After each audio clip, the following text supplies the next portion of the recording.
Donald's Duck.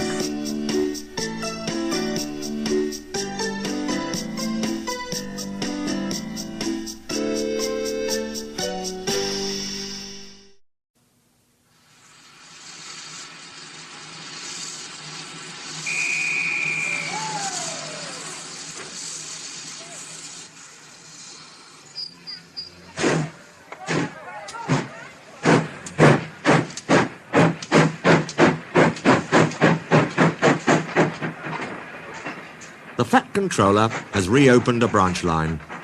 It runs along the coast by sandy beaches and seaside towns till it meets the small railway at a port to which big ships come. As Duck had made friends with the small railway engines, the Fat Controller asked him to take charge. "Your work in the yard has been good," he said kindly. "Would you like to have this branch line for your own?" "Yes, please, sir," said Duck. "Very well," said the Fat Controller. "I hope you will work hard and be a credit to me."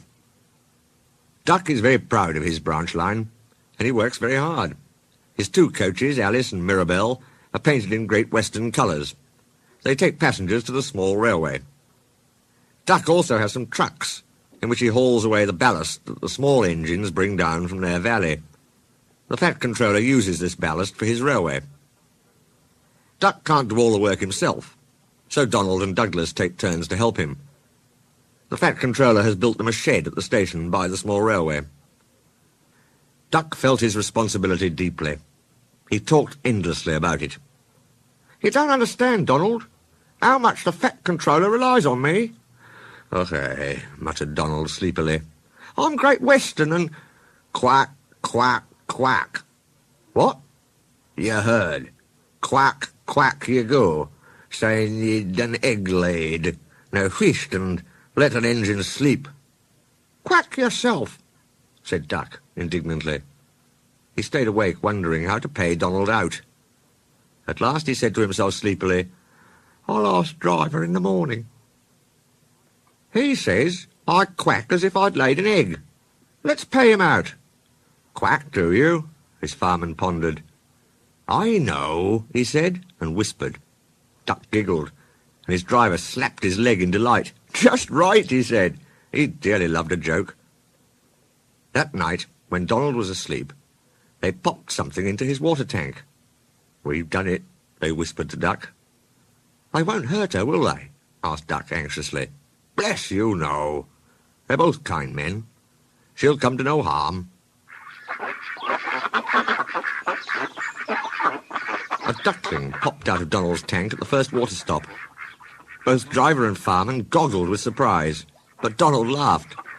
"Need doot at all who's behind this," he said, and told them what had happened in the shed.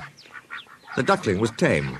She shared the driver's and fireman's sandwiches and rode in the tender, quacking at intervals. The other engines enjoyed teasing Donald about her.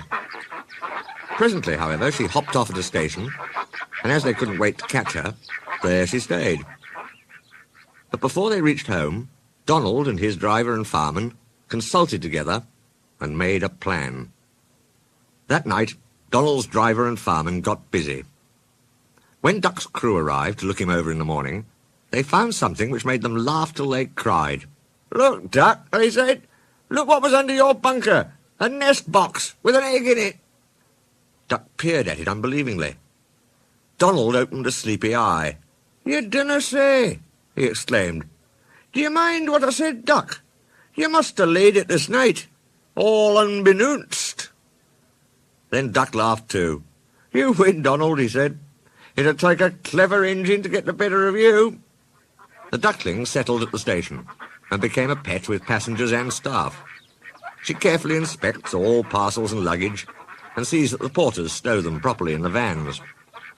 When she wants a swim, she flies to a nearby pond, but always returns to welcome the trains. She stands by the cab, quacking imperiously, till driver or fireman gives her something to eat. Donald is her favourite, and she sometimes allows him to give her rides, but always gets off at her own station. The station master calls her Dilly, but to everyone else, she is always Donald's Duck.